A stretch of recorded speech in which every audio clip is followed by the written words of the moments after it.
it seemed to be one of the day I was a little bit disturbed. I don't know why. I locked myself out of my office. Oh. I still don't have a key to my office right now. It happens once in a while, but usually happen.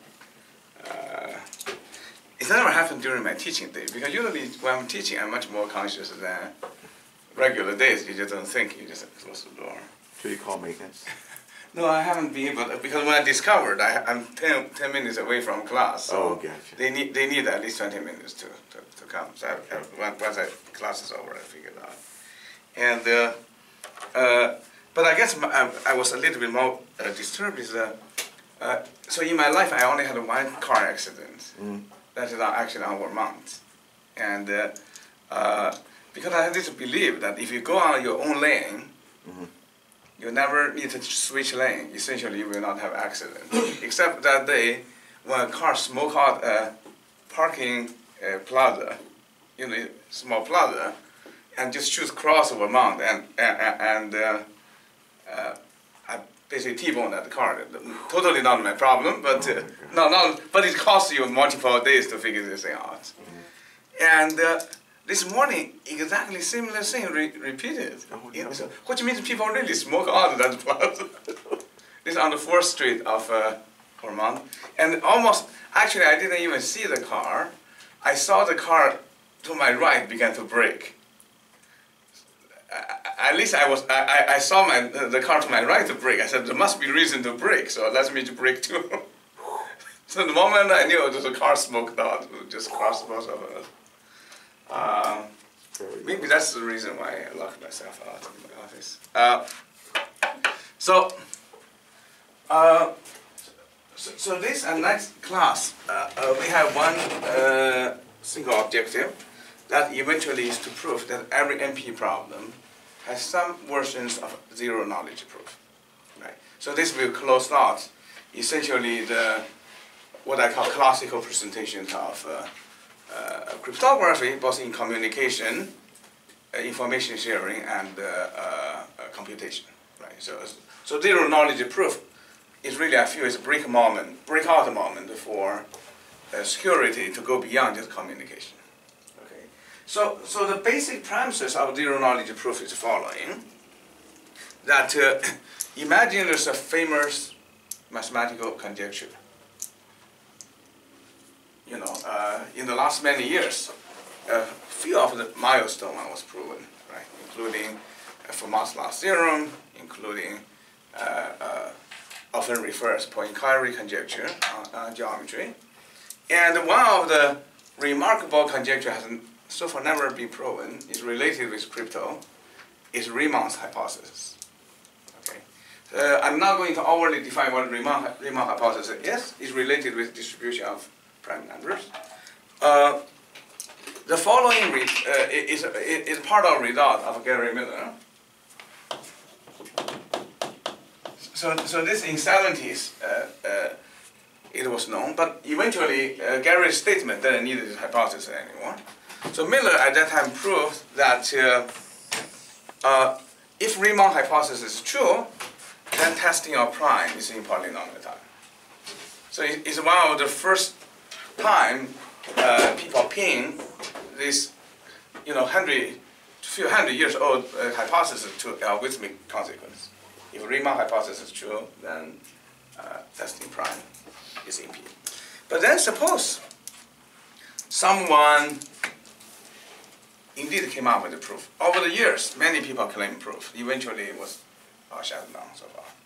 So imagine someone claiming the proof. So this is basically where the broad scenario of zero knowledge proof showed up beyond just identification, right? Suppose,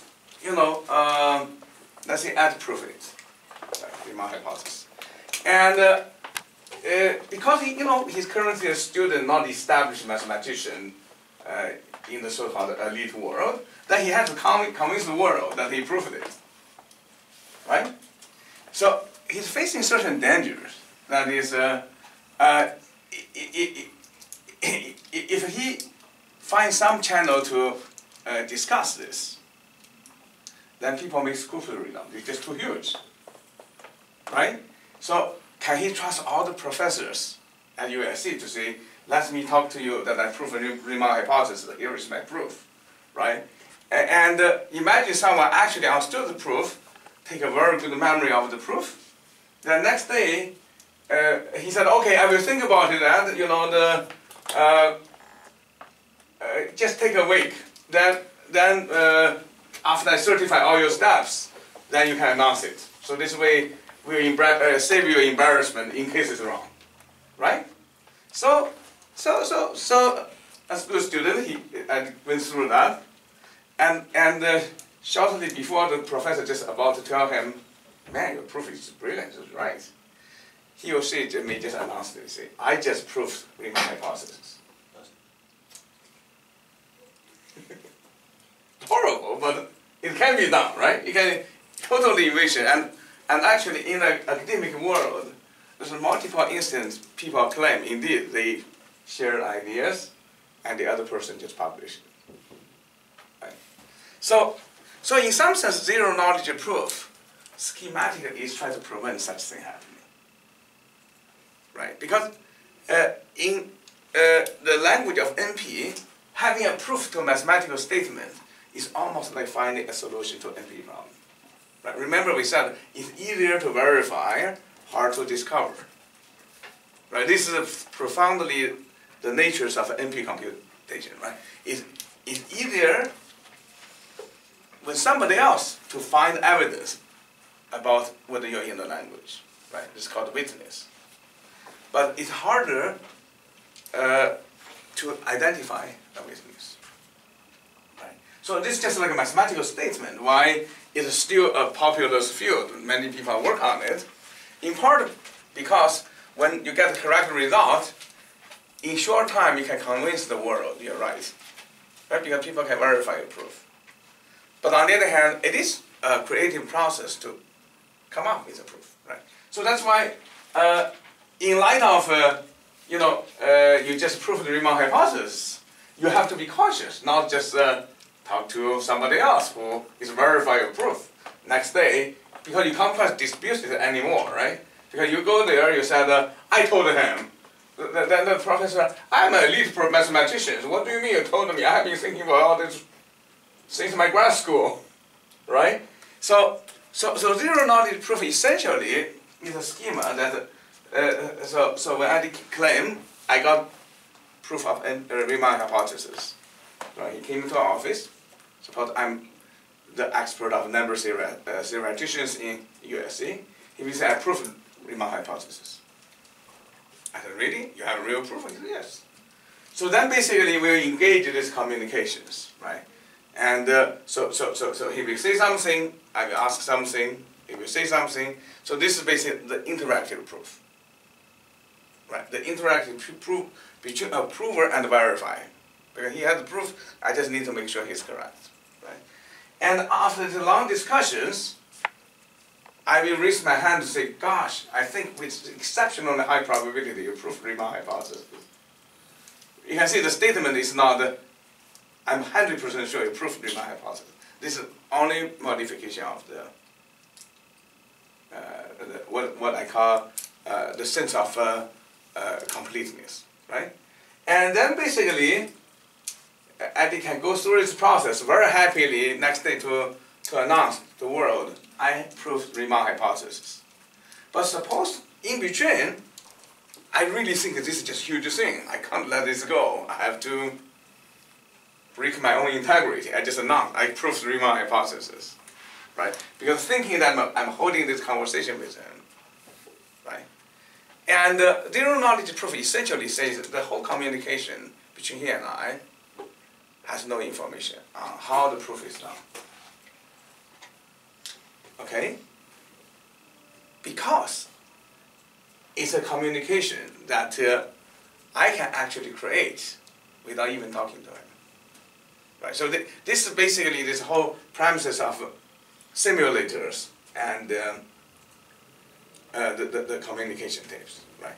So this scenario is not much different from what we did last time. So let me review the last protocol. Today I will give two more protocol of the example to see this is not isolated to that particular instance. then I will attempt to set up for all NP, right? To say if a language is in NP, you do have such a proof, right? So what you really put down is a very general statement. Okay. So last time we had this very cool little problem for log on to ATM machine, right?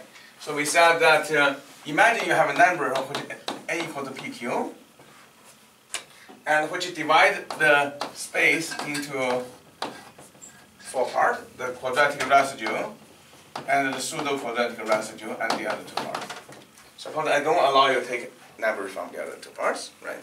So then we basically try to create this ATM account by saying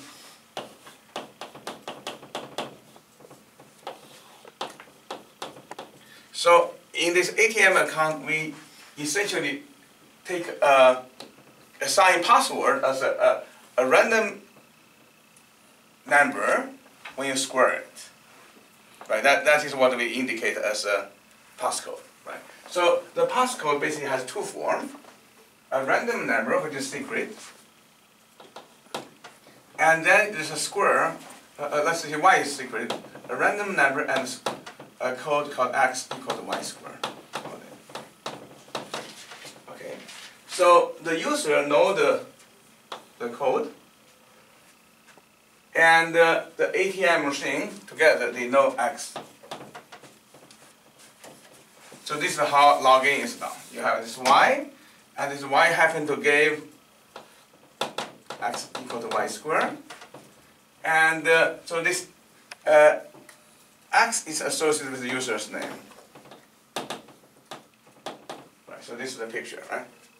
PQ was produced and destroyed, and whenever a user needs come in, the user will choose a random code called y by himself, and it creates x and they agreed upon.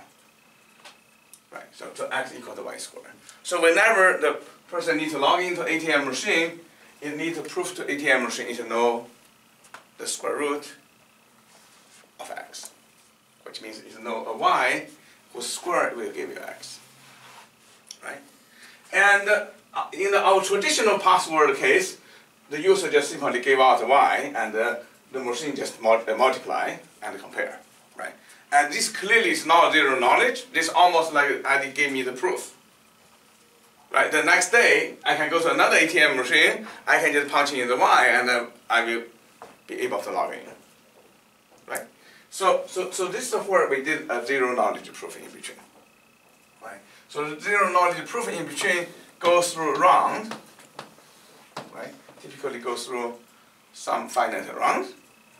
So in this particular problem, remember what we did last time is that we asked the user to, in private, produce a number and square it, right?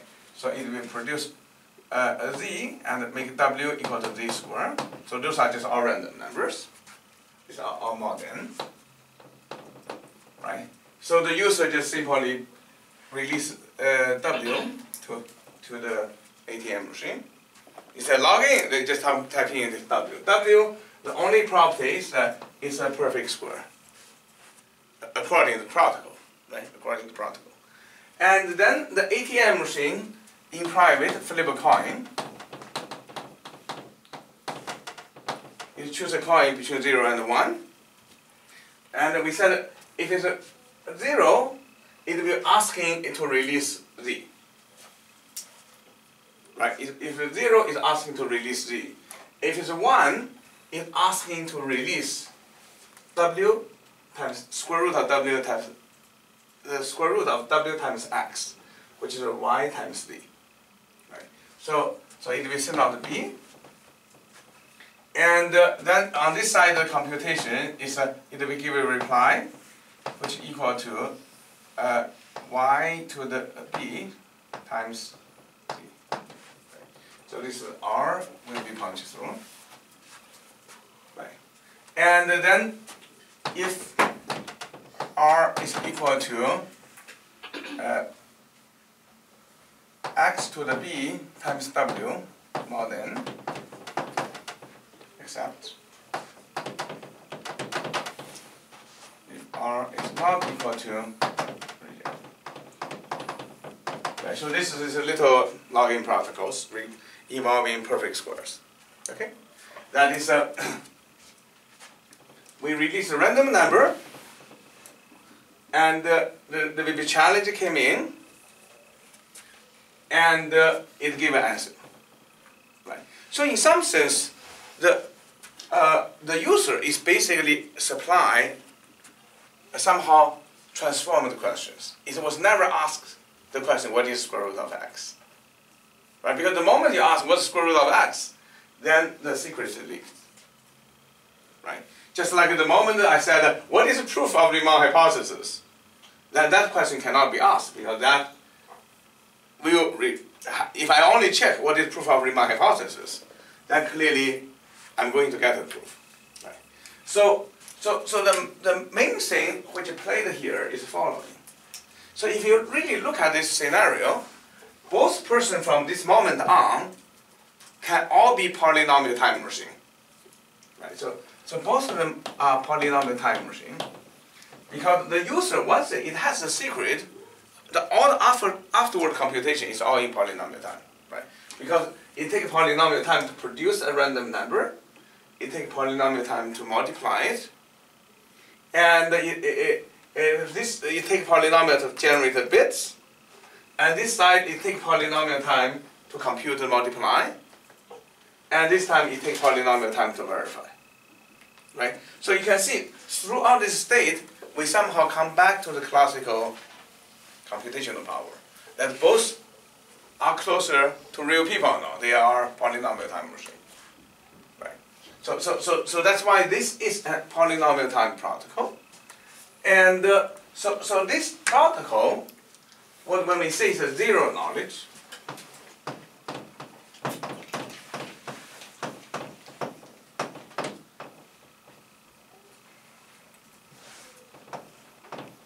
so if it's zero knowledge for login, if we really try to say that this whole communication did not leak out the particular information called the Y. So this is basically is our was attempt to set. So how do we set up such thing? So this is what we discussed at the end of last class. So I won't repeat it so that we can see a few more examples to enhance this understanding. Right? So we said we are running this protocol 9 times. One example. Right? We're running this protocol 9 times to get the margin of error to 1%. Like we mentioned last time, right? And so if you look at this, there's a communication tape.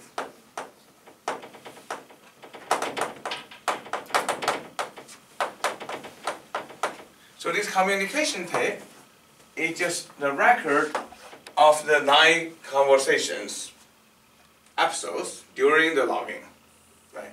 Where it's like the conversation tape, if Ed tries to convince me that he had a Riemann hypothesis proof. So those just are the communication tape. We can just tape that. And so in this particular case, what showed up in tape is W1, B1, and R1. W2, B2, and R2. W9, B9, and R9. Right. And so this is a tape for now corresponding to the person logged in, right? Because when the person didn't log in, you can assume there's just no secrets revealed, because the person has no secret, right? So only in this instance that potentially the secret may be leaked, right? But otherwise, it has nothing to do with the fact there's a square root there that is known, right? So suppose this leads to a accept.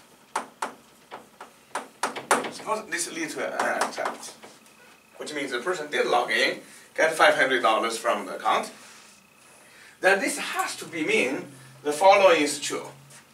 That is, for each of those records, it must be the case Ri is equal to x to the bi times wi.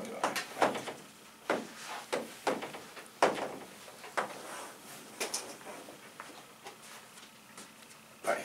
Because this is the only thing checked, right? Because we have this conversation, the ATM machine, sure, you pass this round, let me do another round, try again, right? You try 9 times. So which means that this has to be true for all the record here, and that gives you the overall record, right? So if those are the true, so you can say those you can treat as algebraic constraint on the data. These are algebraic constraint on data. So what is probability constraint of data? The probability constraint of data, if the participant is playing with a protocol, it's very simple. This is a uniformly generated perfect square, which means Wi is uniformly in QRN, right? Because that's how the protocol is run. The person chooses a random number and flip to square it, right? And so B should be uniformly generated from 0, 1 to 0, 1, right? And Ri has the constraint, right? So you can treat this is literally the mathematical fact of this tape, of the record, right? So we have uniformly generated Wi from perfect square. We have Bi uniform generated from 0, 1, and then we lead to this equation, right? And this equation happened 9 times. So which means that the user answered 9 questions perfectly during this conversation. Just like, you know, when you and I discuss mathematics, every time when we suddenly ask you a question, you said that's true, or that's false. Or you said this is because this. I can always verify to say that is correct answer. Right? And so this is a communication tape. Now clearly we want to know, does this communication tape, which happened, imply anything about the secret called 1? Right. So what do we know a priori where secret Y come from? In the simplest case, secret of Y is also just uniformly chosen from the square root of QR. Right. It's just a uniform number. Right. So this in some sense is completely distributional. It's just like the same very question we answered about encryption. Right, when we say when you see a ciphertext, how much ciphertext allow you to change the a priori probability belief of the plain text? Right. This is eventually the definition of communication security. Right.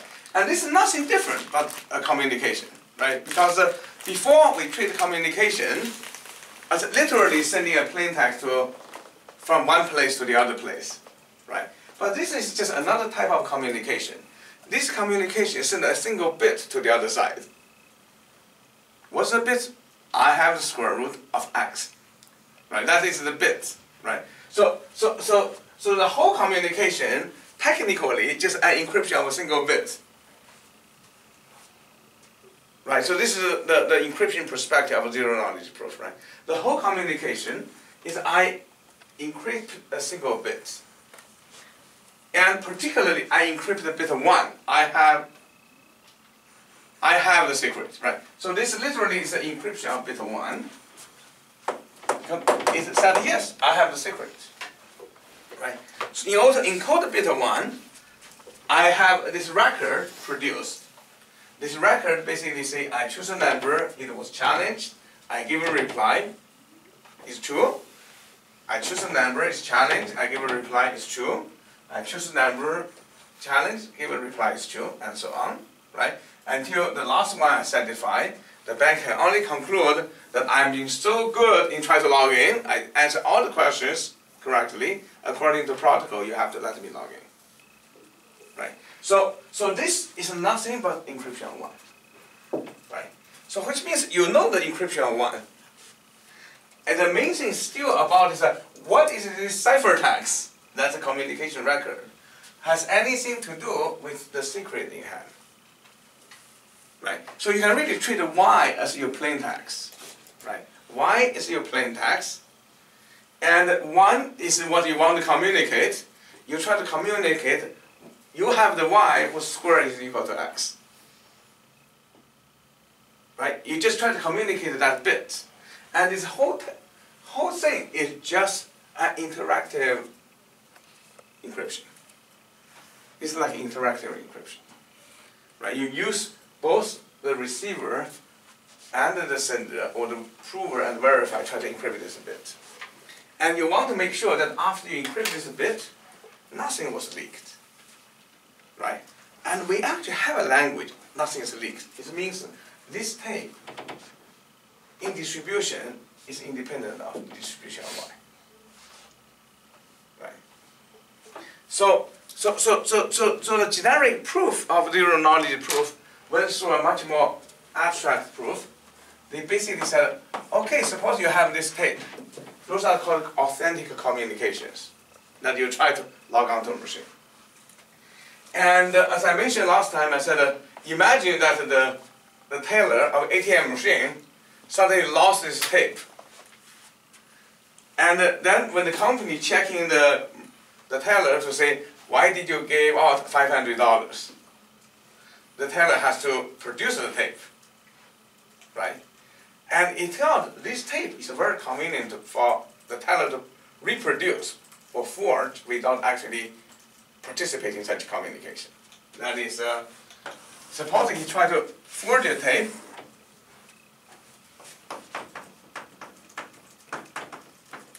or simulate a tape, simulate a conversation. Supposing he wants to simulate the conversation, he can easily produce tape probability indistinguishable from any real tape, right? So here is essentially what the person can do. He can just go in. He said, okay, I knew there's 9 records. I knew there's 9 records. Each record has 3 numbers because the protocol is all public, right? He said, since I lost my original tape, I give a reason why it's isolated to code. It's lost the tape, right? And so then it can basically come in to say, since I need to get my bank to agree that I actually didn't cheat on the money, I will just first produce those bits, B1 prime, B2 prime, B3 prime, and B9 prime, right? And this production can just be done by fair coin flip, right? So you can see this teller is a polynomial time machine. So this tape has to be produced by polynomial time machine, right? So this teller can just take the guessing bit. Then afterwards, it can just very easily can do this, right? Because it realized if you look at this number, so this number, x is a perfect square, w is perfect square, the product is perfect square. If one of them is random, this product is random. So it actually knew the distribution of r's. Right? The distribution of r is just random perfect square. The square root of so it just the square root of did I gave you r to be I think I write down r square equal to this. Yeah, that's the r square equal to this. Sorry, yeah, because r has to be the square root of the thing, right? So it's r square has to go through, right? So r square, we know r square. R square is just a uniform quadratic residue, which actually just say ri is just a random number, right? This is how the distribution is inferred, right? So basically, in this whole protocol, you need ri square equal to xbi wi mod n, and this is a perfect square. This is a perfect square. And they both are drawn uniformly at random from QR, which means that what's the way to generate a random perfect square? You take a random number, square it. And the product is just random square, which means the square root is just a random number. Right? So which means it can come in and just produce those things.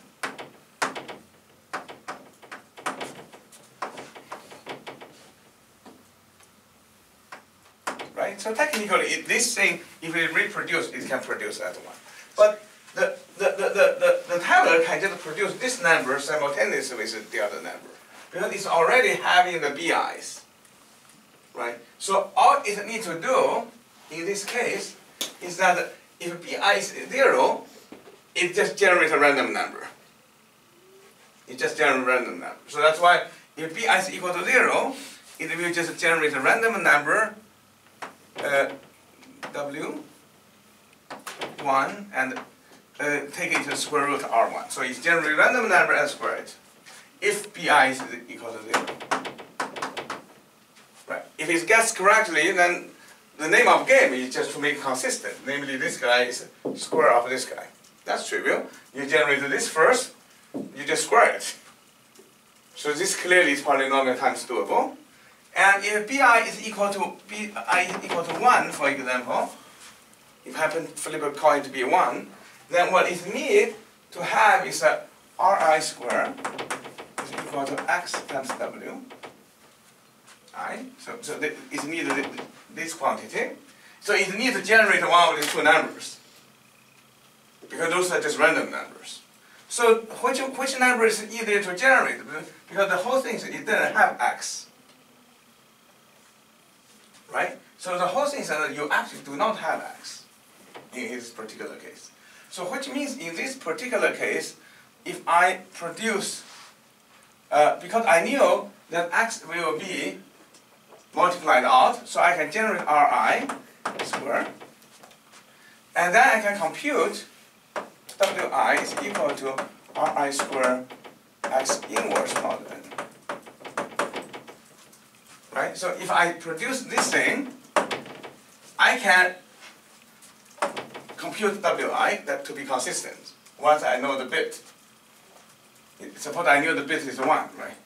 I can just simply multiply the square and then divide out by x. Because that's how you want me to answer anyway. So I just divide this out. And so this gives you the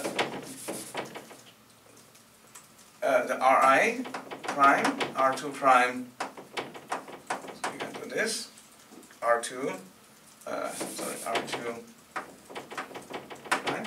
This is just a random number, and here basically just r2 square times x inverse. How do you do x inverse? GCDs. Right? You can use GCD and multiply. So this is how you can fill the table. Because the moment you can have a b, you can get those things and still come from the same distribution, right? Because once you have ri to prove to be this just uniform number, right? Even though in this case it's still uniform number because ri squared is x times w. And if w is random number, then this ri squared is random number. So that's why you are able to produce all the entries have the exact same distribution as before. The distribution never changed. Because in the forged tape, you have the luxury of not having conversation. You have conversation with yourself. That's why you just said, let me get the challenge first. Once the challenge is done, it's trivial. Right? So this allowed one to essentially break up this suspension of the challenge. Right? Before we try to implement the soundness and correctness or completeness. Completeness means that if the person doesn't have an answer, you shouldn't accept. Right? So currently we gave a slack to say 1%. If the person doesn't have secret, you shouldn't accept. And this completeness was enforced by the suspension of B.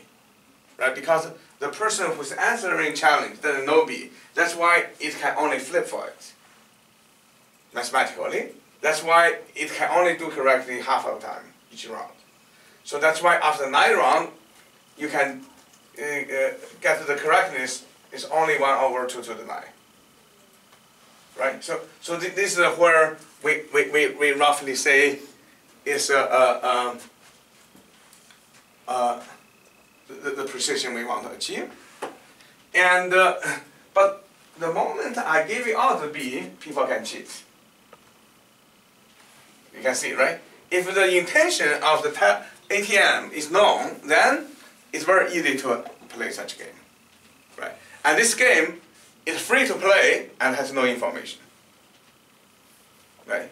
So you can see the whole protocol is built upon a very subtle trick that is it uses a disguise of randomized challenge to enhance completeness. The soundness, it has no impact, right? So that's why it said that in the moment of soundness, so technically, all those things is just to ensure that you can answer correctly, and you can answer correctly if you guess the bit, or you can answer correctly if you have a secret. So in both cases, you can encrypt the knowledge you call the 1, right? Yes, I accept, right?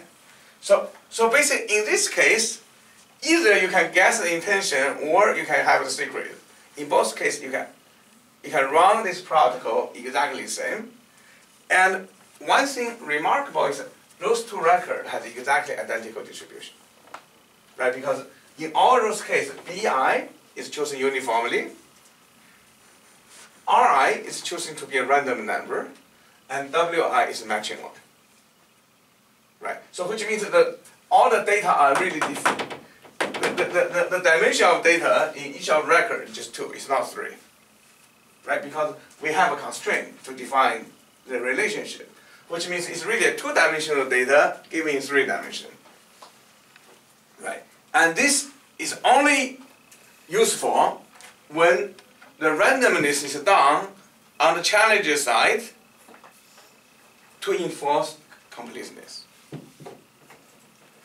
Right. So you can see this bit otherwise has no other meanings. It didn't alter the distribution of the record. So this is why that whether you participate in a communication or not participating, you can produce the exact same distribution. And this is related to mathematical proof to say this distribution then has nothing to do with the distribution of y. Right? Because it's uncorrelated with distribution of y. So this means that it's traditionally, in the information-theoretical sense, you leak no information of the y. Because every possibility of y, the whole distribution is still the same.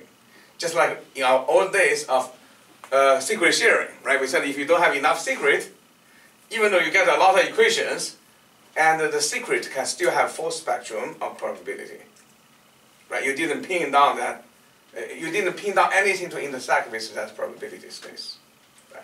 So this is the sense of independence, okay? And so in some sense, if Andy wants to convince folks that he had Riemann hypothesis proof, not only he had to come up with a proof, he needs to come up with a nice scheme so that he can talk to people, right? And people can challenge him. It is, what do you mean some other things about complex number? And you have to know that question, if you answer, will not have anything to do with, at that particular moment, of Riemann hypothesis. But clearly it will be set up in such a way that if you give a correct answer to that, it only narrow down the space of so-called completeness, right? Because completeness is just defined as probability event, right? So that's why in the zero knowledge proof, one has to modify the conventional notion of completeness or soundness. Because otherwise, it's just impossible. This is just not true, right? We do nothing but straightforward NP proof. Okay. So this particular protocol, I think gave out a very, at least a succinct way to see it's possible to do some identification between machines. Because this looks like implementable, right? Because in the entire phase, all you did is power a number by 1, square a number, and multiply 2 numbers, right? So the whole computation is just multiplications.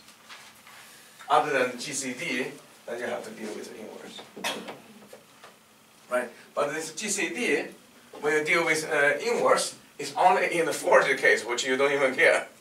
Because in the straightforward communication, it's all forward multiplier. There's no inverse was even computed, right? This is only used in the forward case, right? So which means that the straightforward computation only multiply a few numbers together, that's all, right? And mod it. So this, in my mind, is one of probably the most perfect identification protocol. I have a small question because Okay. it's annoying. How do you get 1% from 9 times? Oh, I think I should get more than 1%, right? So it should be completeness is I can pass my test to be 2 to the 9. Yeah, this is 0.2%. This is better than 1%. Yeah. This So is that's it? Ah, okay. what is this percent? 1 over 500. It's 0.2%. 0.2%, 0.2. right? So this is approximately 0.2%, right? Something like that, right? But that's better than 1%, no? That's why I give you underestimate. I only say $1. Okay, so which means I can drop to like 7. 7 is enough to get me to 1%, right? 2 to 7 will give me approximately 1%. So we can do 7 rounds rather than 9 rounds. Which is minor technical now, right? So it depends on how much you want the bank to get insurance, right? Whether the bank should buy 1% insurance, 0.2% insurance. So this basically governs how many rounds you want to do, and this actually related with the sense of completeness, right? How that probability is transferred. Okay, and I think the first time when this protocol was proposed, at the beginning, not all people really think that this substantial thing was proved, because they all look at this protocol, it looks totally simple. Right? I mean, this is an utterly simple protocol, right? And so let me give you a few other things. Protocol looks like this, and eventually the setup I want to prove is the following. Eventually, I want to prove a theorem. Every NP language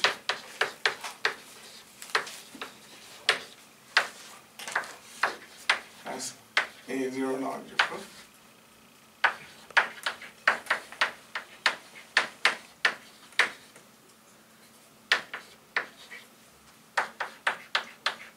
So here I will actually put a little bit of quote.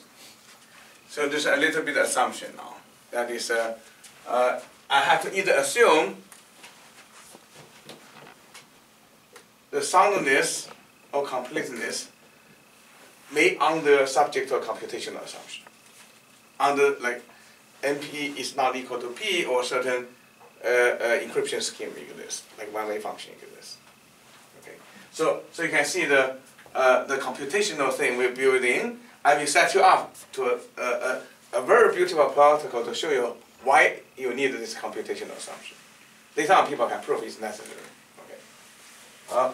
So under a small change of path, I want to prove this. But before that, let me just run a few protocols so that we can see essentially the underlying essence of such a proof. Okay.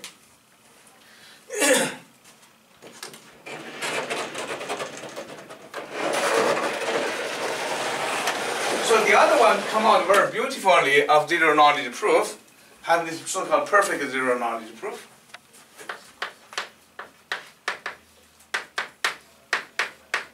Because so far in my definition of this quadratic residue thing, I have no assumption, right? The zero-knowledge proof is just zero-knowledge proof. The information is zero-knowledge. This protocol has nothing to do with whether you can break the computation or not. Okay, and for example, the following one, we can really draw the parallel. Essentially, you can see, once you see one, you can build analog one for many problems, right? Is this graph isomorphism?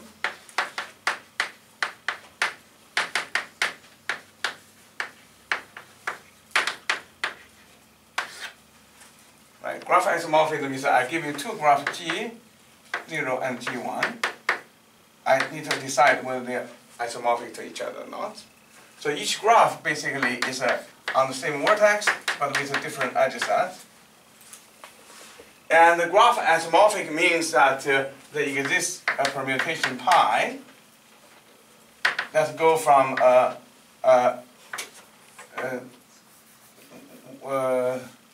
it go from permutation to permutation. Sometimes we write as Sn to Sn. S stands for like symmetrical group, that's traditional name. These are just all the n factorial permutations you may have. Okay, and this permutation such that first, such that for all u and v belong to v, uv belong to E1, if and only if pi u pi v. Right. So this is the definition of isomorphic, is between the two graphs. Right. So G1, G2 are isomorphic if they have same set of vertex, maybe with a different label, and there's a permutation that rename the vertex. If the permutation is bijective renaming of the vertex, so that if originally you have a pair in edges, the renaming is also in edges. Right. So this is called graph isomorphism. Okay. And so the protocol of graph isomorphism is almost same as this one. So let me just borrow from this part of space, so that you can see logically it's almost just like the other protocol. So what's the input is G1, G0 and G1. Right, so this is basically what the bank will challenge you.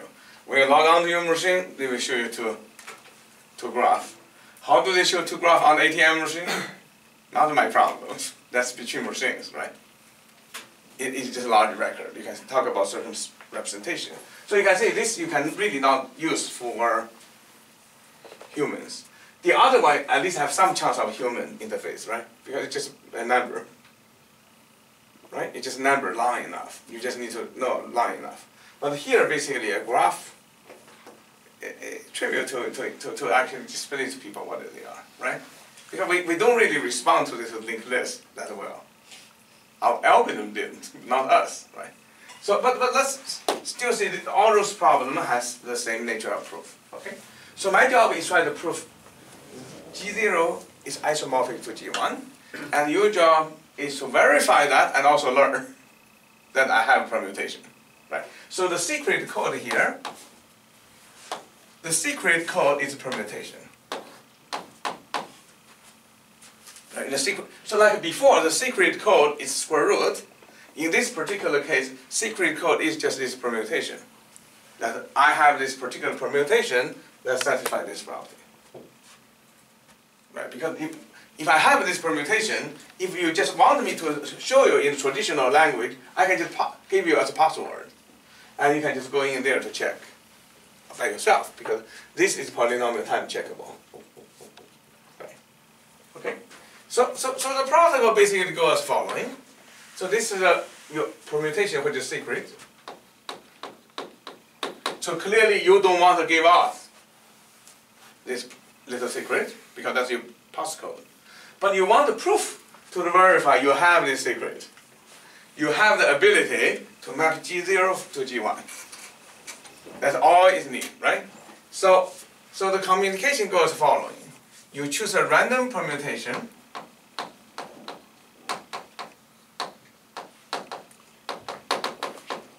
Sigma. You choose a random permutation. And then you put the permutation here. You just output a random permutation and you give it to the... So this is almost no different from take a random square you store it online. Right? You take a random permutation. Okay. So this is not what it's trying to do. Actually, you take a random permutation, you will permute as it is. So this is almost like you take a square. Right? Because before your secret is Z. You don't want to give out yet, right? Because for now, Z has no meaning to you, but you don't want to immediately give it out, because you want to use that to answer questions. So that's why you square it. In this case, you get generate another random permutation, and you just permute the first graph.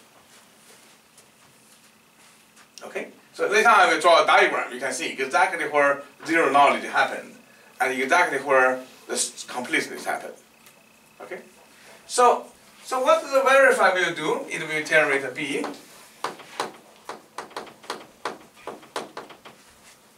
It chooses a random coin to say flip 1, 0, or 1.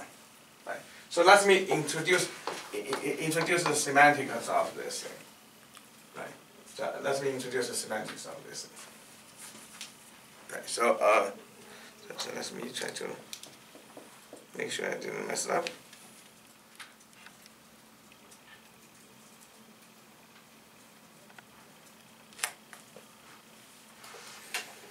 Okay.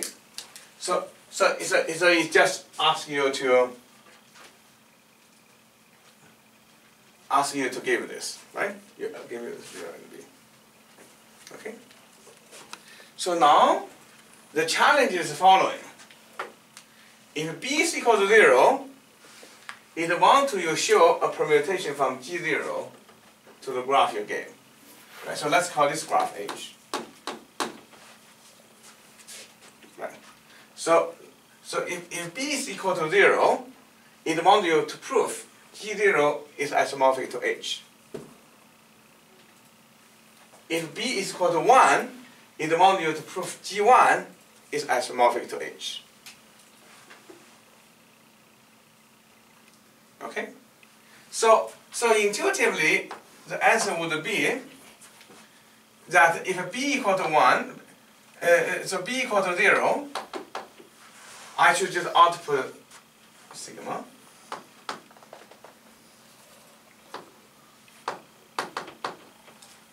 Right. If B equal to 0, I should output sigma.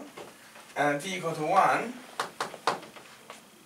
because I need to prove that G1 is isomorphic to G2, H2.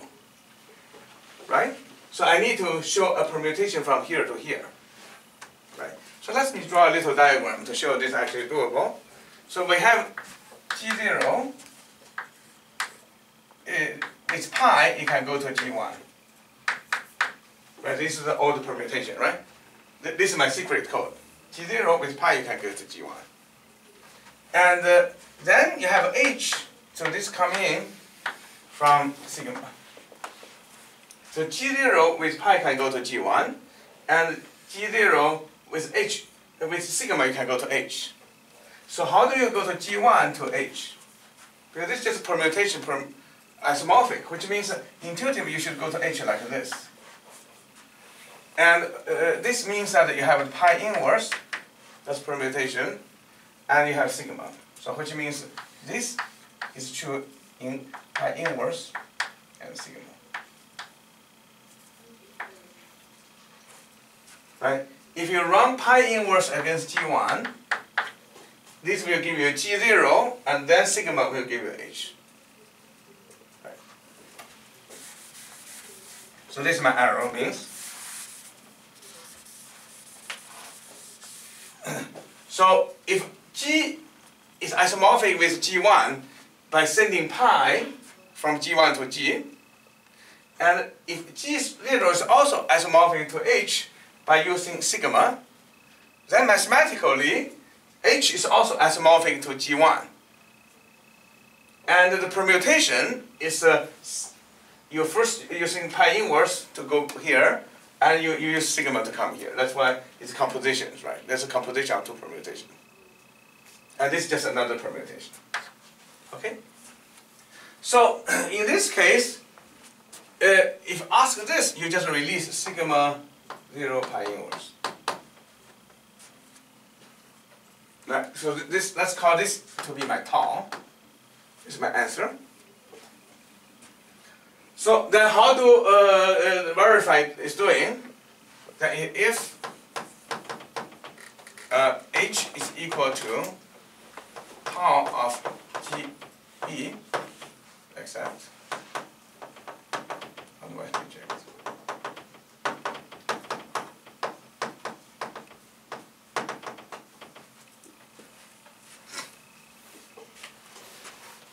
The reason why sometimes I like to do two totally different particles together is because mathematically they're the same, even though they're different problems. So there was once I was teaching my algorithm class in which I have to do NP completeness. And usually I do NP completeness sequentially.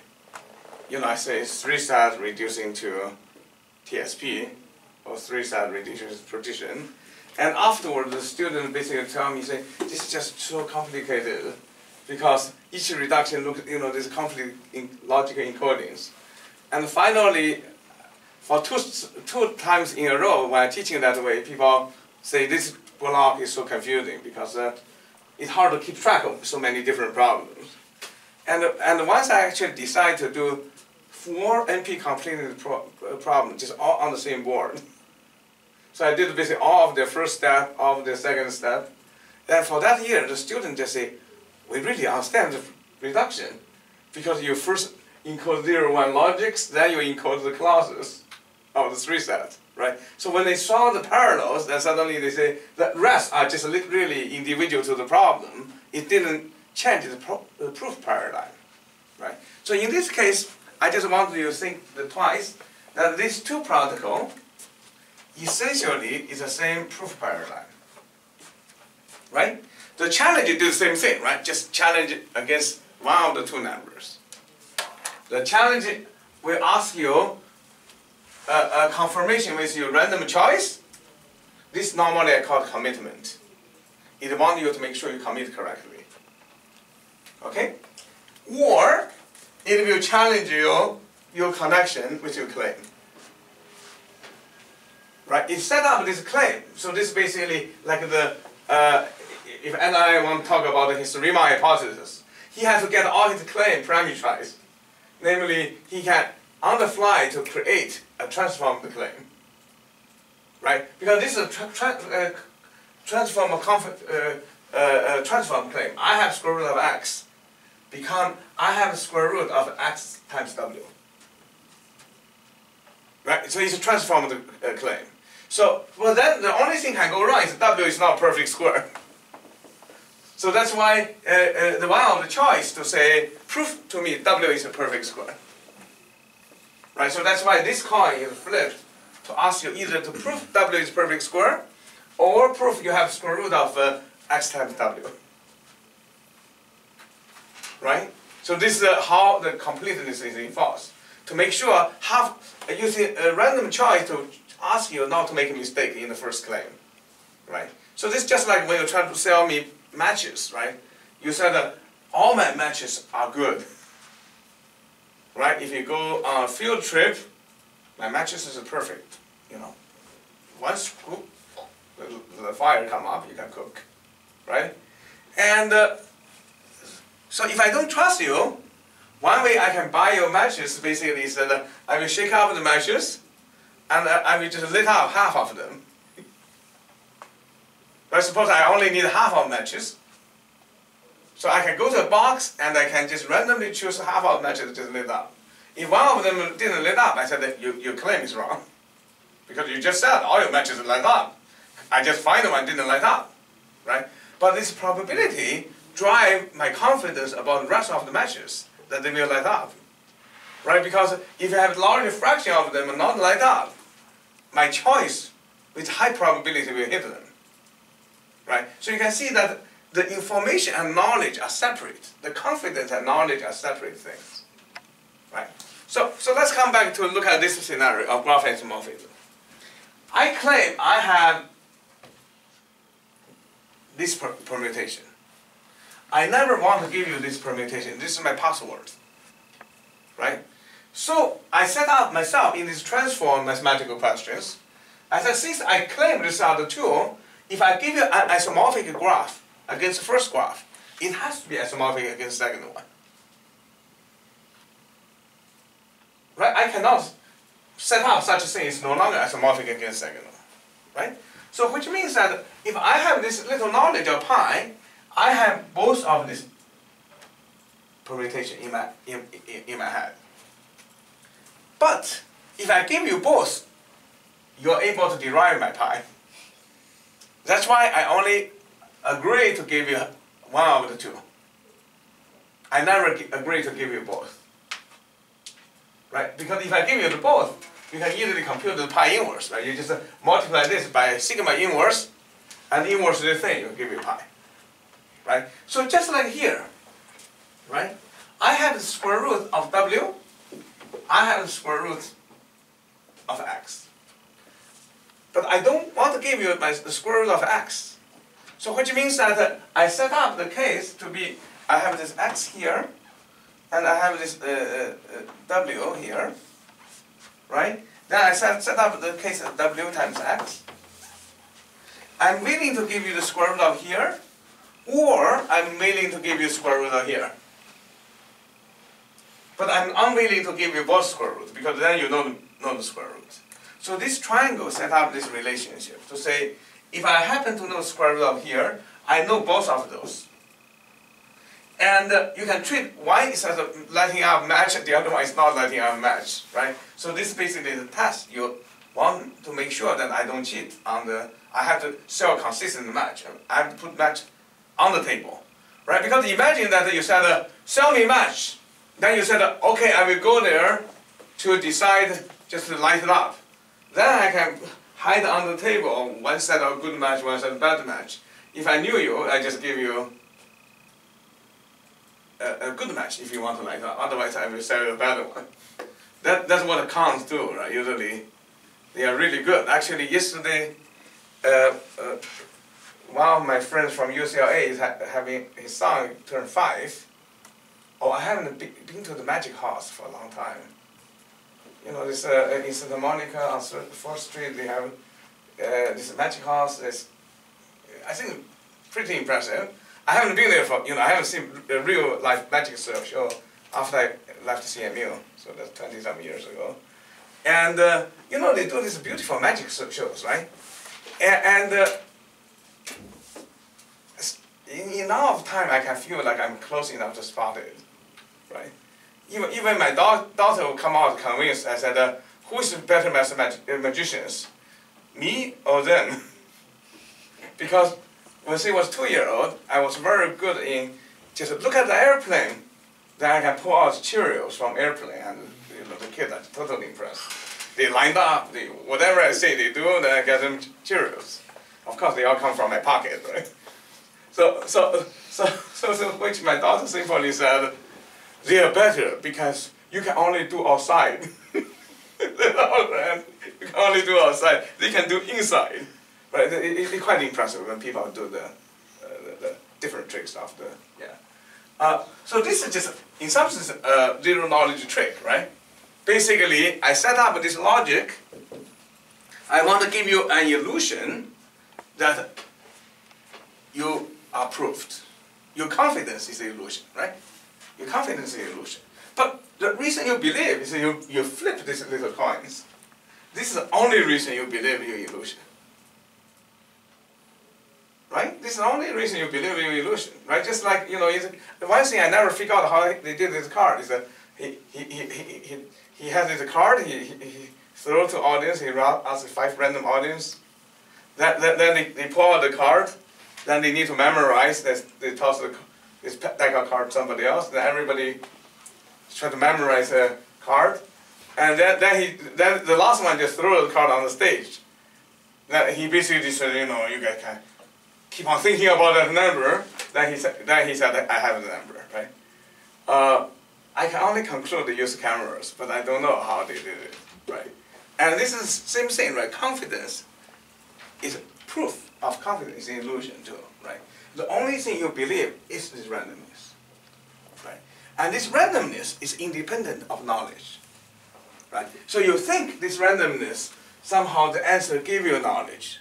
The zero knowledge proof basically mathematically separate those things to say those are 2 orthogonal probabilistic events. But if this is kept as a surprise, then you can enforce your completeness.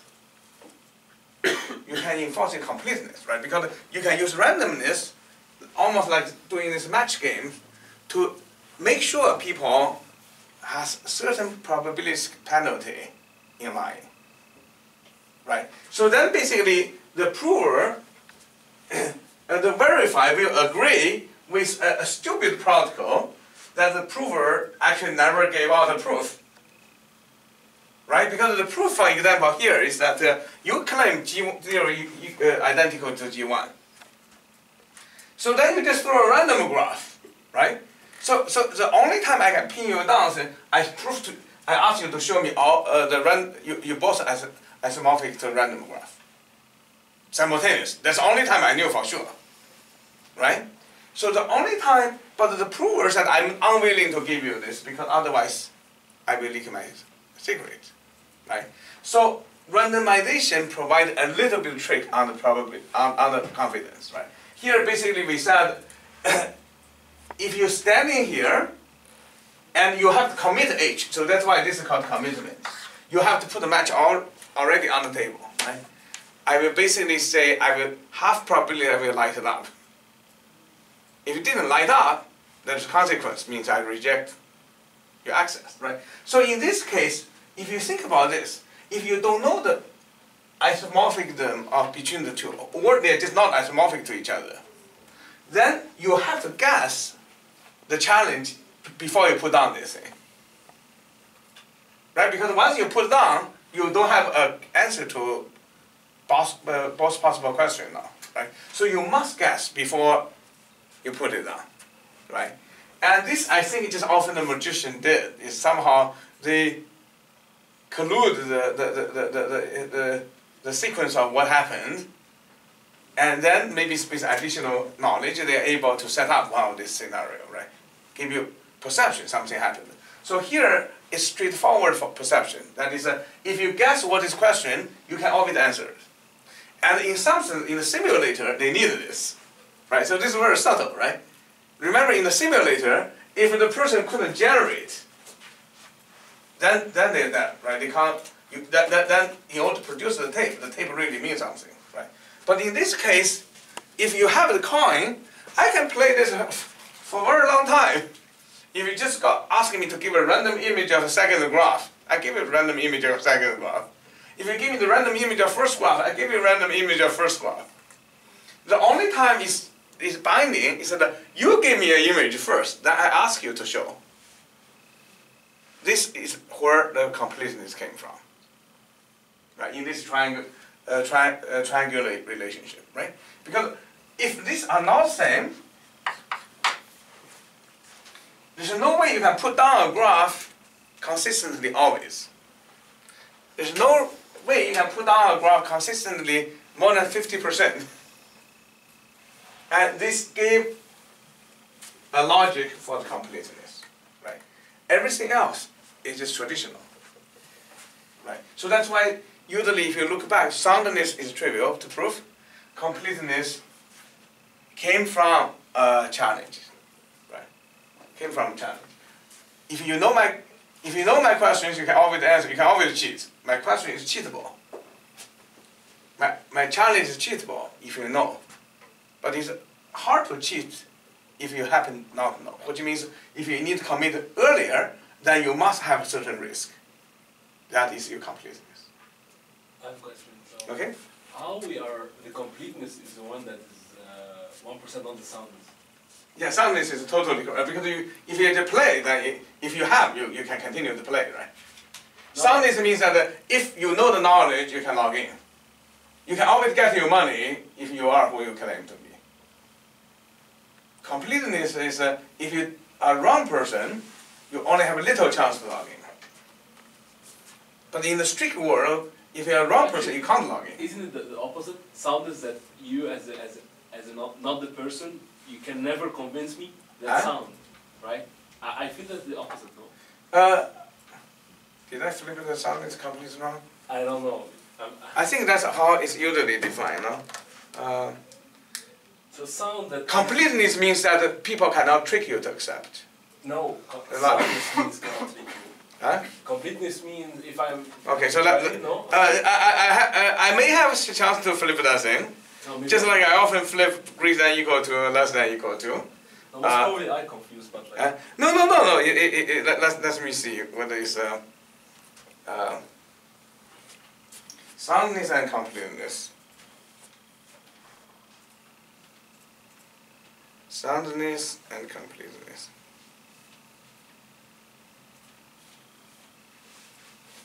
Yeah, I often, when I teach, or in my head, unless I pin myself down, I confuse larger than and less than, sometimes. Or convex, concave. Yeah, for sure. And so let's see soundness completeness. Soundness completeness. It's good to have a USC wireless just really interfere with the. I have to shut out the. Right, they really interfere the phone.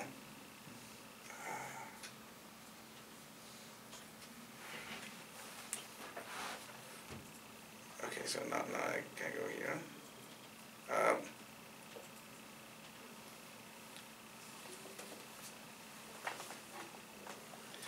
What is the difference between soundness and completeness? So let's see.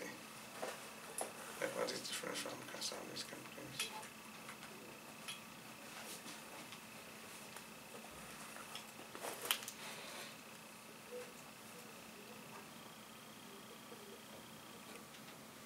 Let me see the soundness, completeness.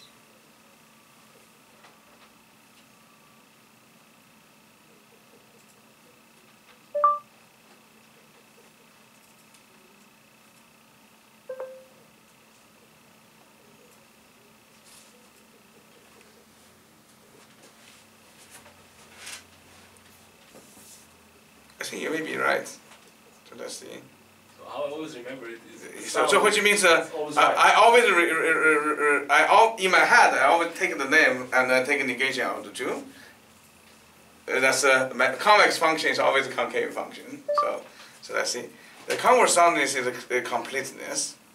A deductive system is strongly complete. You just said something. I didn't hear what it was. It's strongly complete if every sentence P, that is semantical consequence of sequence of thing, can be derived from the set.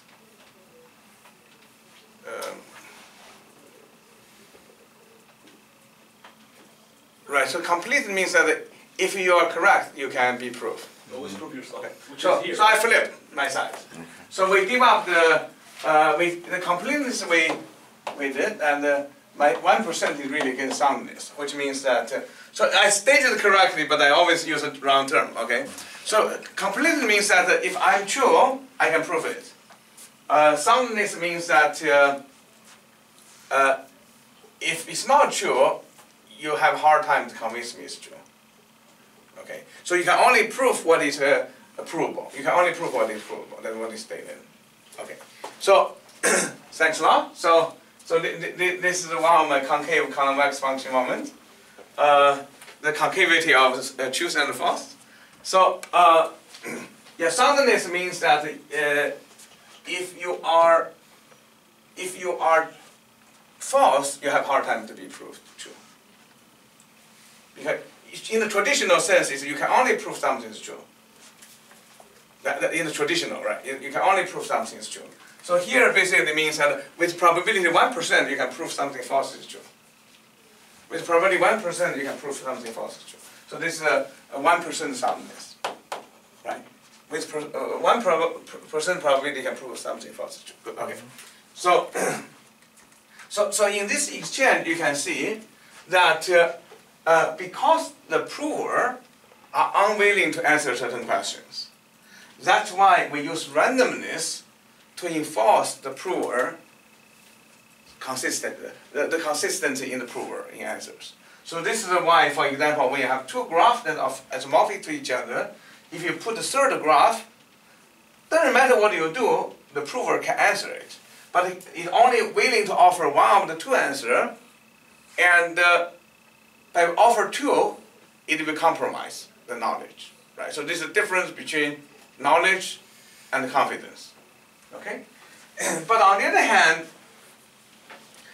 what assists so-called zero knowledge is that this graph, if you know the challenge comes, you can just generate just uniformly. That's why you can define a distribution look like just old distribution, right? Because here basically how the distribution in the zero knowledge proof is produced. I choose a random graph that is isomorphic to both, right? Because once you give me the two graphs, they are isomorphic, the whole family of isomorphic graph is defined. And this is just a uniform graph from it, which means defined by uniform permutation. Right. Modulo maybe based on like right.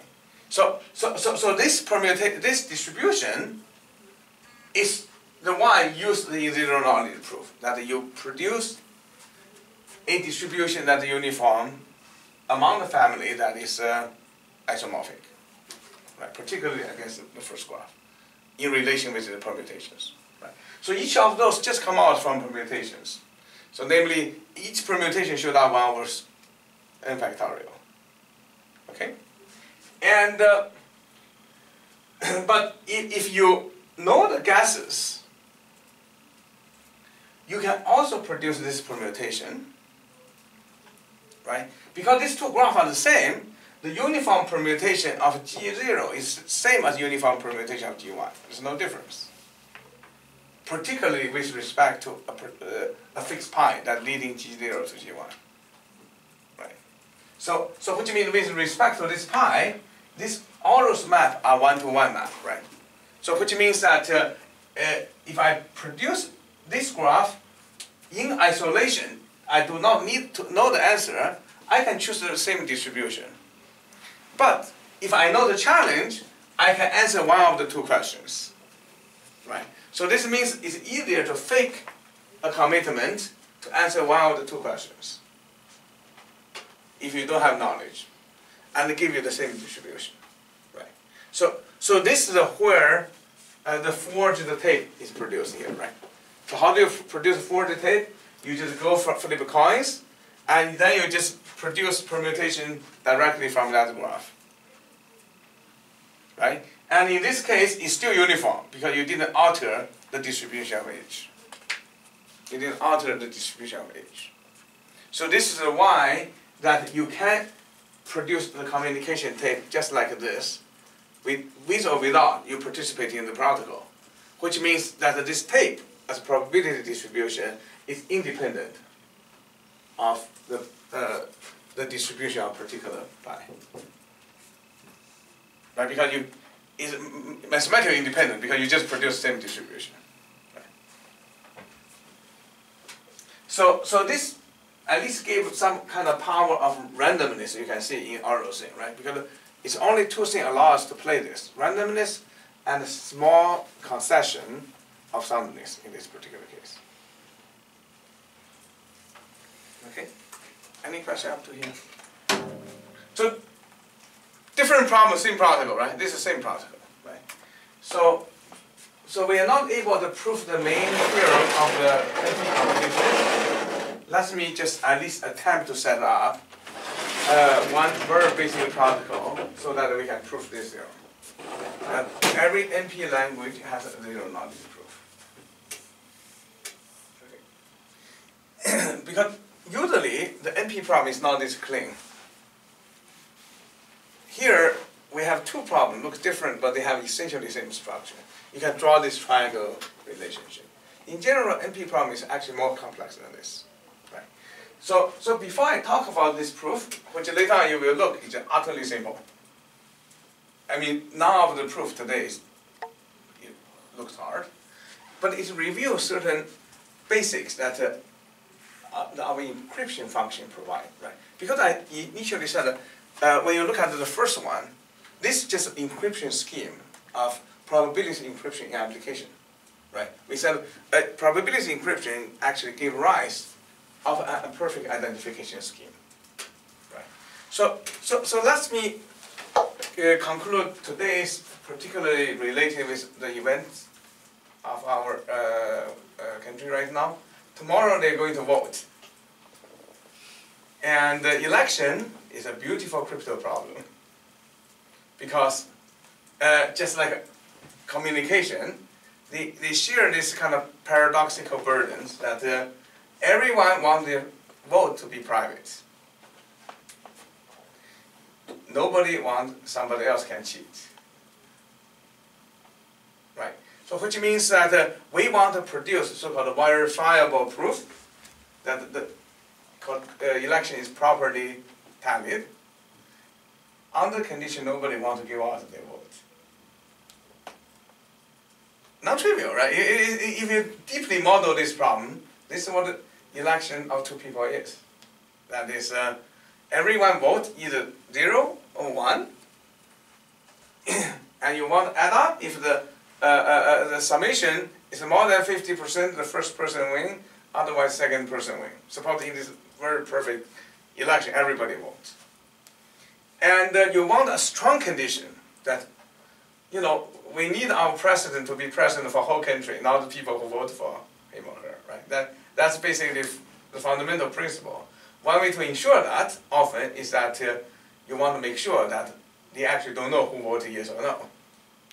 People make it public sometimes. You know, politicians love to make their vote public to influence, but that's a separate issue, right? If you release your vote, you can do it.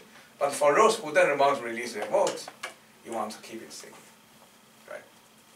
So one way to have this secret thing, voting, is some kind of a magic envelope. Right? It's a magical envelope.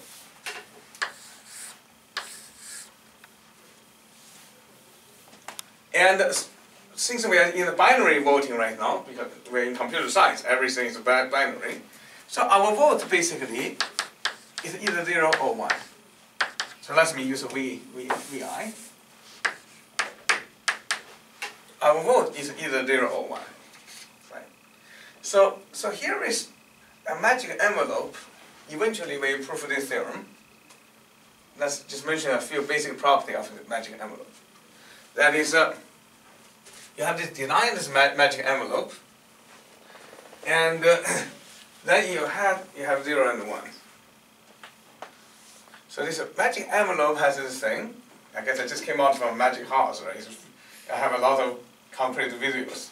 You just take the envelope, put it near your head, and then your bit will be encoded into there. But in a shaded way, right?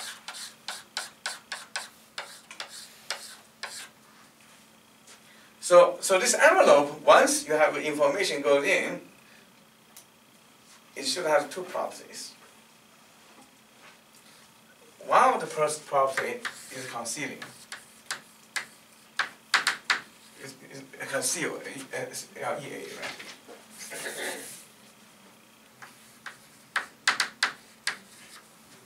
Or I use the word opaque. This envelope has to be opaque. So basically, this is how, you know, before the election, we all get this magic envelope, and we don't even talk, we don't write, we just put on our head, then our data is just encoded into this envelope, and this envelope is identical for everyone. Right? Once we put our data, if you just shuffle this envelope, nobody knows who is whose anymore. Okay? If you shuffle this envelope, you don't know who is whose. So basically, election is all about taking this envelope, and then we go to a polling place, and we just put this envelope in, and all envelopes look the same. It's untraceable. Right? So this at least intuitively useful for election, right? Intuitively, right? At least we got a vote. How do we count this thing? Separate issue. Later on we can mention about it. You can actually design logic to count this thing. But for now, concealing is a good property, right? That is, if I ask you to guess what is in it, you can't guess. If I choose uniformly, you can't guess better than uniform. If I choose from particular distribution, you can't guess better than that distribution. So this is information learning skill, for example, right? Concealing. So the moment you put in, nobody can. So this eventually we can talk about either information only, information theoretically, or computation only. Right? The concealing property. Right. So the other property, important, is commitment.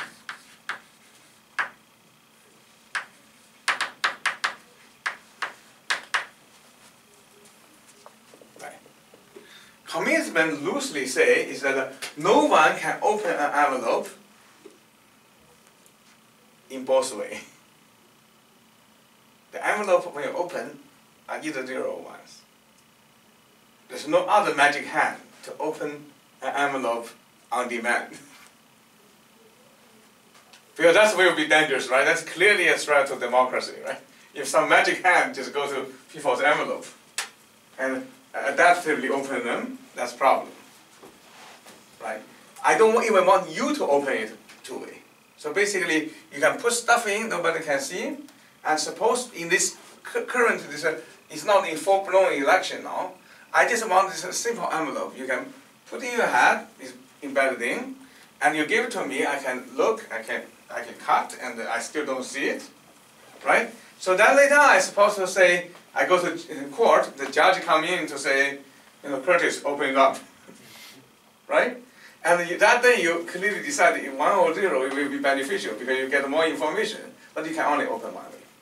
You can't basically open either as 1 or 0. Okay. So this is just called commitment. Okay.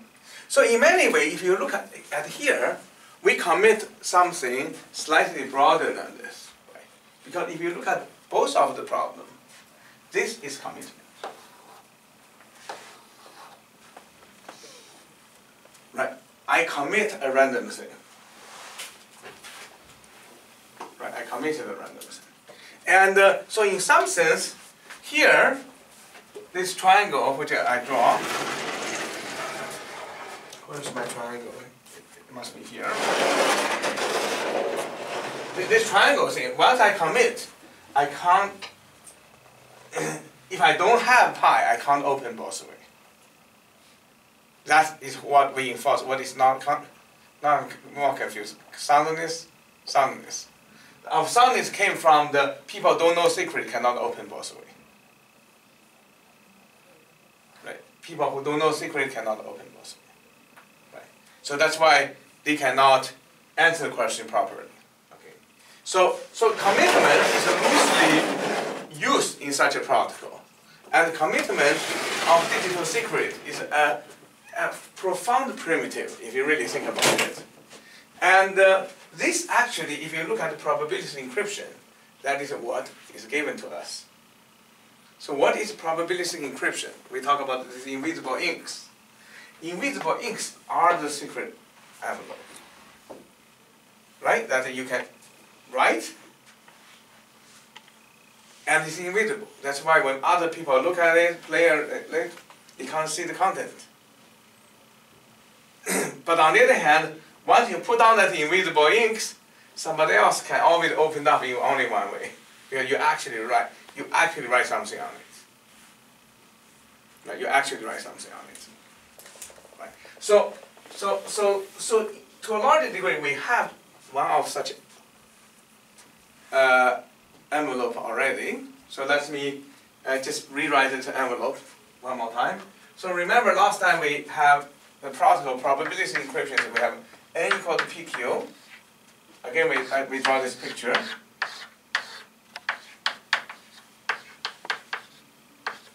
Right? The probability encryption is that they have a particular number called here. That's called n. So let me use a different letter. So let's just call this a particular number. Let's use z. So we knew one of the numbers which is not perfect square. Because when you generate PQ, with PQ help, you can produce a random one here. So then we will encrypt, suppose you encrypt B equal to 0 or 1. Right? What we encrypt, remember, is that we take a random number y, we square it, and then we output x times z to the b. Right? So this is the encryption. Right? This is our traditional encryption. Then f, b, and y. And b and y is equal to y squared times c to the b. So this is the probability encryption of Goldman-Sachs. We argue that if you can't distinguish these two, you are not able to distinguish 0 and 1s. Right? So this is one of this invisible ink. And this invisible ink has this beautiful property of an envelope. So that's why I want to gradually get your mind go from just encryption to more logic and computation, right? Because I really feel, the future of cryptography is more embedded into our computational system rather than just communication system, right? So that's why I need to do certain logics so that you can do operations, emulating Boolean functions and so on. So this allows sort of a decision process to be encrypted, so that you can make this so-called multi-party consensus agreement, and that's essentially what is gradually built out of the spirit of zero knowledge proof. Right? Even though zero knowledge proof is still mostly like two-player game. Right? So if you look at this encryption schema, we said under the assumption, this computational assumption, this is indistinguishable from this, then we have a concealing property, right? Which means that people cannot see the envelope because, so this is a computational assumption. It's not informational, the computational assumption, right? And the commitment is simple, right? In such an encryption scheme, can you open a bit 1 into 0? No, right? Because you multiply yourself with z to the b.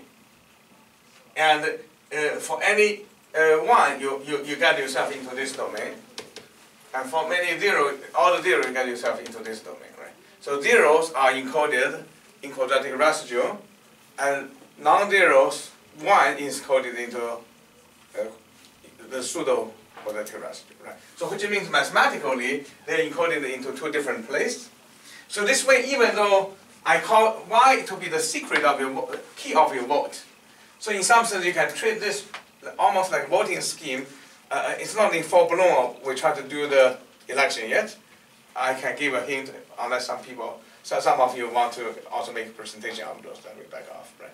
So essentially for eventually our purpose here, we only need this one-shot envelope. That is, you can encode secretly of 0 and 1. And then later on, that's called a commitment. You can just put on the table. You cannot take it back anymore. Put on the table. And later on, the prover can go to court and go to a judge, and the judge will say, open it up. Right? So then you can only open it up in one way, which means you can give out your Y. Right? Because once you give out your Y, you can open this up, either as 0 and 1. Right? Because you can just set up this equation to know whether it's 0 or 1. Okay? So that's why when you encrypt your envelope, you have personal key to the envelope. But even with this personal key, all the envelopes look invisible in this case. Right? So this is a so-called individually openable envelope. Then the moment you have your Y, you can open either as 0 and 1. Otherwise, you can't quite open it up, you see. Right? Unless someone actually break out P and Q. Right. So this is one of the envelope that the concealing is computational, but commitment is unconditional, right?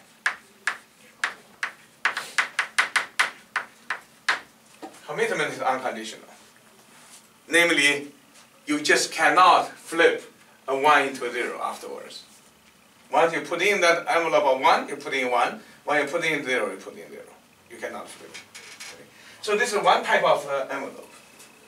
So when I write this way, there's also a dual type of envelope. So I just want to stimulate your interest of another type of envelope. That is, the concealing can be informational, and the commitment can be computational.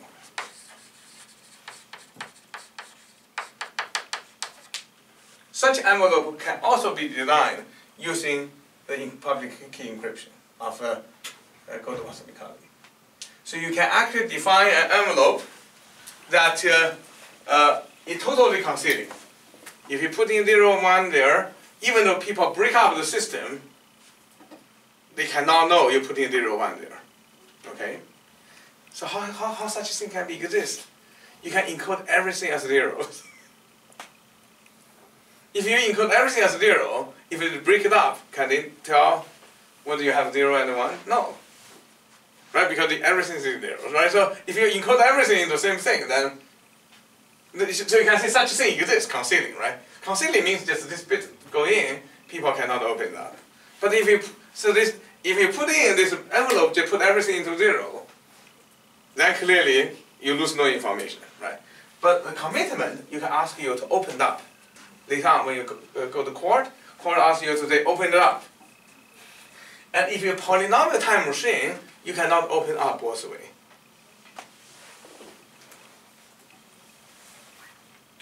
If you're polynomial time, you can open up both ways, then something else happens, like you can factor numbers, right? So such a protocol exists too, right? So that's why you can see the moment people begin to write down properties, then they can, that's the uniqueness of computer science, that we are able to try to work with informational or unconditional condition.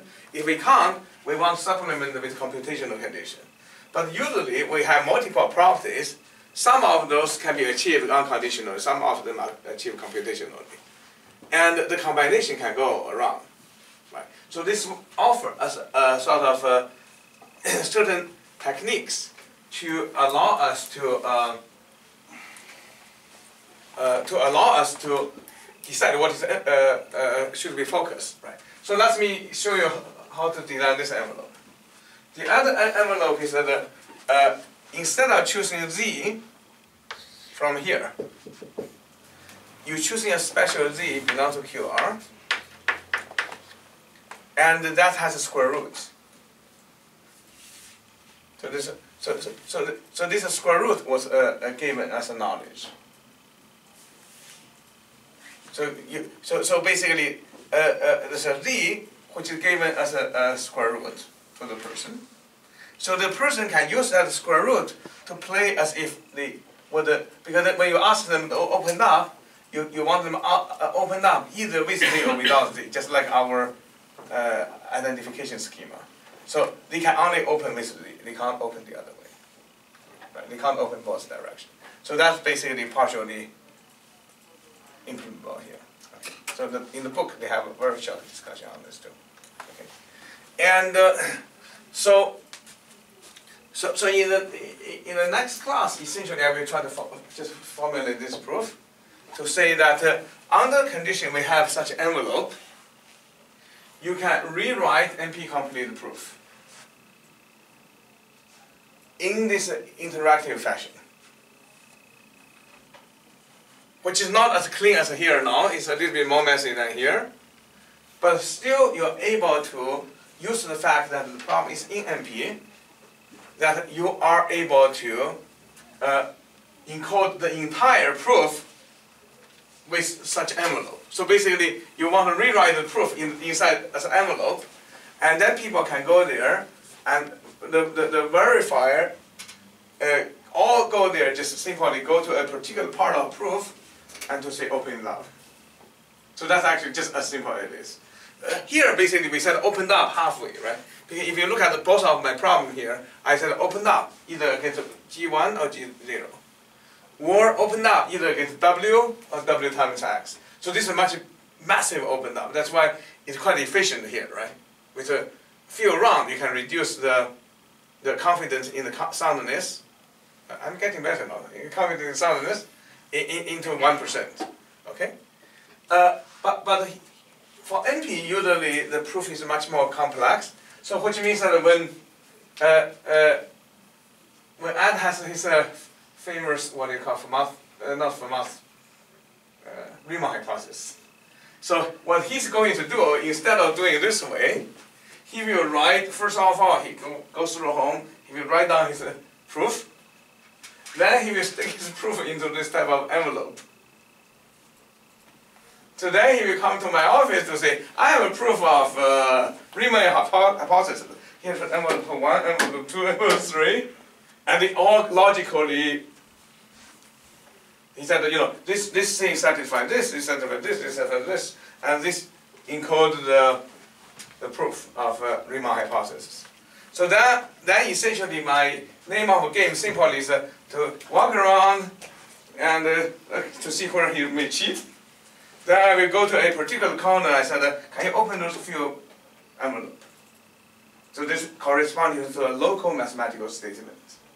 Then, since you want to prove to me, you just open it up. Sure, Professor Teng. Right. And then I just go over there. I just check whether this logic claim is correct.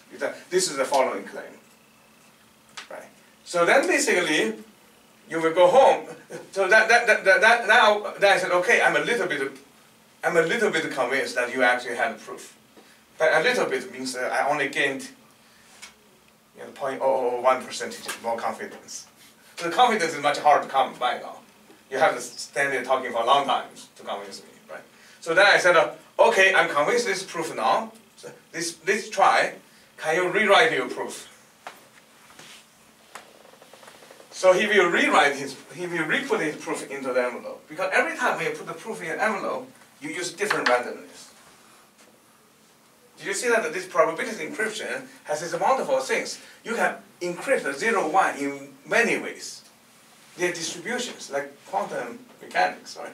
0, 1 just quantum mechanics, just distribution of numbers, right? So that basically, I said this round is good, then you will work hard. You're very fast to rewrite your code. You put into the layout as envelope. Just look like before, just as envelope in sequence. I will go over there, I will say, can you prove this thing? Then you just open it up, it looks like the claim. So then, when we repeatedly do this, my confidence will gradually to rise. But because every time I only open a little bit of the proof, and most of the statements just trivial. And that's essentially how my confidence will stop. And in the end, basically, I gain enough confidence to say, gosh, you haven't made any mistake here. You're really good. Right? But if I try to prove to other people, I can't, because all those envelopes, I can also encrypt some random thing and put into this sequence. I said, this is my envelope of proof, right? But as long as I don't need to overly open up, I can locally open up myself to simulate that. Right? So that's basically the, so you can see, when you have a few protocols, how far people can take, right?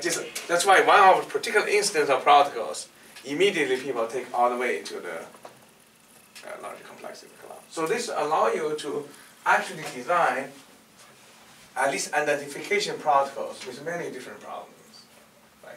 So that's why it's part of crypto that I like. It's not overly dependent on just one problem. So with that, we are one lecture away from finishing the most of the material. So you will move up one day, right?